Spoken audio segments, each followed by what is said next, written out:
Aquí tenemos una barra conductora y esto es un par de alambres conectados a una resistencia eléctrica colocados en una región de campo magnético. Cuando muevo la barra a lo largo de este circuito, entonces como es una barra conductora, esto es un material conductor, entonces aquí se establece un circuito. Aquí hay un área a través de la cual atraviesa el campo magnético y podemos calcular un flujo de campo magnético a través de esta área. Bien, eso con el objetivo de calcular la FEN inducida o la fuerza electromotriz, que en últimas resulta ser un voltaje inducido debido a la variación en el tiempo del flujo magnético. Entonces hay que recordar que la FEN inducida, la fuerza electromotriz, es un voltaje. Bien, entonces la barra va a comenzar a moverse a lo largo de este circuito, sobre estos, digámoslo así, sobre estos rieles, a moverse hacia el lado derecho. Aquí el objetivo de este ejercicio es calcular el valor de la corriente eléctrica que va a circular por este circuito, conociendo los valores de campo magnético. Aquí voy a colocar el campo magnético B. Vamos a asumir que conocemos el campo magnético B, que entra, en este caso está entrando a la pantalla. Bien. Conocemos la longitud que hay entre estos dos rieles, conocemos la resistencia eléctrica, ¿okay? Y el ejercicio consiste en, bueno, ¿cuál es el valor de la corriente eléctrica cuando la barra se mueve con una rapidez V? Hay unos ejercicios recíprocos que consisten en decir, bueno, ¿qué velocidad, con qué rapidez se debe mover la barra para obtener tal valor de corriente eléctrica? Son ejercicios parecidos. En este caso, vamos a asumir conocidos R, B, L, V y vamos a determinar la corriente que circula a través de este circuito que se forma por la barra y la resistencia eléctrica. Bien, entonces para hacer el cálculo de esa corriente procedemos de la siguiente manera. Cuando se comienza a mover la barra aquí a través, se empieza a mover aquí a través del campo magnético, sobre este par de rieles, se va moviendo hacia la derecha, el flujo magnético a través de esta área comienza a cambiar. Cuando está acá, pues es prácticamente cero. Aquí cuando va por acá, el flujo está fluyendo este campo a través de esta área. Aquí hay más área, fluye más campo, etcétera. Es decir, que el campo magnético, el flujo de campo magnético a través de esta área de acá se está incrementando. Bien, entonces eso lo vamos a escribir acá. Vamos a hacer el cálculo del flujo magnético con el objetivo después de calcular la FEN, y con la FEN, o sea el voltaje, calcular la corriente eléctrica, que es el objetivo final. Bien, en este caso, fíjense que tenemos campo magnético entrando. Entonces vamos a reescribir esto así.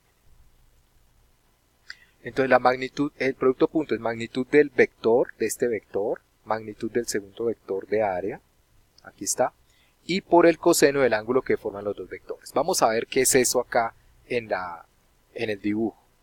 Entonces el vector campo magnético va entrando a la pantalla, eso simboliza esta cruz. Y el vector de área, entonces miren acá, voy a colocar la barra aquí. Recuerden que la barra está en movimiento, ahí está estático, pero la barra va en movimiento hacia la derecha. Y esta área que se forma acá, piénsenla subdividida en muchísimas, como en unas baldosas, digámoslo así, en una cuadrícula realmente. Dividido esto en una cuadrícula. De tal manera que si yo sumo las áreas de esa cuadrícula, aquí voy a hacer otros dibujos, más ahora verticales, etcétera, etcétera.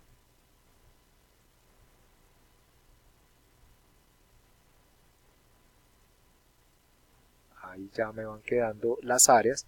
A esto es lo que me refiero, que se forma una cuadrícula Y cada uno de esos cuadraditos o rectángulos, mejor, que se formaron acá, son los elementos de área.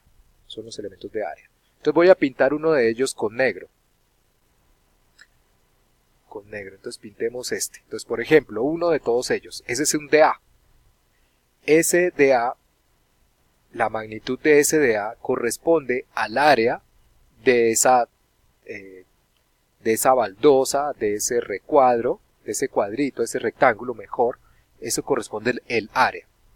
Esa es esta dA que aparece acá. Entonces da tantos centímetros cuadrados. El B corresponde al valor del campo magnético allí en esa pequeña área. Aquí las he puesto grandes para que se alcancen a ver, pero se entiende que son muy pequeñas. Entonces, el dA y el campo magnético acá se multiplican. Bien, eso es lo que está escrito aquí, B por dA. Y coseno del ángulo que forman. Ahora, el vector de área, este vector de área, tiene la magnitud del área y va en dirección perpendicular al área. En este caso, el vector de área sale, es decir, es perpendicular a este cuadradito, a este rectángulo negro, es decir, va hacia nosotros, sale de la pantalla. Entonces, si lo viéramos de perfil, el vector de área sería así, apuntando en esta dirección, si lo viéramos de perfil, y el vector campo magnético iría hacia abajo. ¿Ok? Así irían estos dos vectores, de tal manera que la pantalla estaría ubicada acá. ¿Sí? Estamos haciendo un perfil, el vector de área y el campo magnético, de tal suerte que los dos forman un ángulo de 180 grados. Entonces aquí nos quedaría coseno de 180 grados. Y coseno de 180 grados pues es igual a menos 1. Entonces esto nos da menos 1, sería menos 1, escribámoslo así, y nos queda B por dA. Ahora, en este ejercicio, el campo magnético es constante en esta área, es decir, en todos los puntos el campo magnético, la propuesta del ejercicio es que en todos los puntos el campo magnético tiene el mismo valor B. Por lo tanto, esta B es una constante de integración, y la puedo sacar de la integral, es como quien factoriza. Y me queda la suma de los dAs, la suma de las áreas. Entonces la suma de las áreas me daría la suma de esta área más esta área más esta área. Y al final, al sumar todas las áreas, me daría el área de este rectángulo. El área de ese rectángulo lo vamos a escribir de la siguiente manera. Vamos a decir que X es esta longitud, de acá hasta acá, y L es esta longitud. Por lo tanto, esa área nos daría simplemente L por X. Ese sería el valor del flujo magnético. Ahora lo sustituimos acá. En la ley de Faraday-Lenz, sustituimos, nos dio esto, menos BLX. Entonces esto de acá lo sustituyo por menos B del X. Entonces sigo haciendo operaciones, menos por menos me da más, y aplico la derivada con respecto al tiempo de esta expresión. B y L son constantes. Entonces el operador derivada, o la derivada si quieren, solamente pues va a actuar sobre X. Nos quedaría de esta manera. Y dx de t corresponde a la variación de la coordenada de x de la barra en función del tiempo. Es decir, esa corresponde a la velocidad o la coordenada de velocidad. De tal manera que esto nos queda B, que es campo magnético, por la longitud, por la rapidez, o mejor la coordenada de velocidad horizontal. Ese sería el valor del voltaje inducido acá. Entonces, ese sería el valor del voltaje inducido acá. Ahora, el valor de la corriente, ¿cómo lo podemos calcular? El valor de la corriente, entonces, eso sería igual, como es el voltaje, eso sería igual a la corriente inducida por el valor de la resistencia eléctrica. Y de aquí podemos obtener el valor de la corriente eléctrica, que es el objetivo de este ejercicio. Aquí la voy a colocar, divido ambos lados por R, y nos quedaría el valor de la corriente eléctrica. En este caso la corriente eléctrica da este número, uno reemplaza, si es un ejercicio de libro le van a dar uno de estos valores, uno lo reemplaza y ya obtiene el valor de la corriente.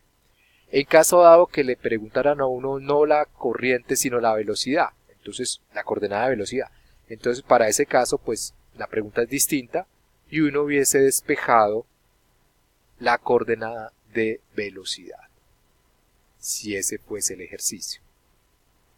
¿Ok? Entonces ahí tengo los dos casos, cuando voy a hallar corriente o cuando voy a hallar la coordenada de velocidad según sea el caso. En nuestro caso era hallar la corriente ya que nos daban la velocidad. Bien, este es el valor de la corriente eléctrica. Aquí hay algo adicional. La corriente eléctrica podrías ir en este sentido, contrario a las manecillas del reloj, o también podría ir en el otro sentido, en el sentido de las manecillas del reloj. ¿Cuál de los dos sentidos es el sentido de la corriente eléctrica? Entonces, para determinarlo lo hacemos con la ley de Lenz. Entonces fíjense que la barra se va moviendo hacia derecha. A medida que se va moviendo hacia derecha, el flujo a través de esta área se incrementa porque el área también se incrementa. Entonces, el flujo de campo magnético va incrementando. Lo que hace este signo, es decir, se opone a la variación. Entonces este signo nos indica que se opone a la variación. Por lo tanto, en nuestro caso, como se va incrementando el flujo a través de esta área, porque esta área se va incrementando, entonces la corriente inducida va a generar un campo que lo disminuya, se opone a la variación. Como aumenta, se opone y entonces hace que disminuya el flujo. Entonces la corriente inducida debe generar un campo, voy a ponerlo en color verde, debe generar un campo que se oponga al incremento de flujo. El flujo va entrando, entonces la corriente inducida va a generar un flujo de campo que se opone de tal manera que lo disminuya. Recuerden que esto, el signo menos de la ley de Lenz, hace, o lo que implica matemáticamente, es una oposición. Entonces aquí dice, si esto va incrementando, con este signo menos disminuye. Si esto va disminuyendo, con este signo menos aumenta. En nuestro caso, el flujo magnético va incrementando hacia donde indica este azul, entonces el campo inducido tiene que ir saliendo para oponerse. Ahora, la corriente inducida ¿hacia dónde debe ir? Tengo dos opciones, o para este lado, este sentido, o el sentido opuesto. Uno ensaya un sentido de campo, entonces ensayemos este sentido. Y usa uno la regla de la mano derecha. Se pone el pulgar a lo largo, de la corriente y observa hacia dónde van los dedos de la mano derecha y se da uno cuenta que apuntarán los dedos en la dirección de este campo, que es el campo inducido. Por lo tanto, la corriente inducida va a ir en este sentido. ¿Okay? En este sentido es la dirección de la corriente inducida y el valor de esa corriente inducida, ya lo calculamos acá, que es el campo magnético por el ancho del circuito, por la rapidez con la cual se mueve la barra, dividido la resistencia eléctrica. Y aquí ya hemos terminado este ejercicio.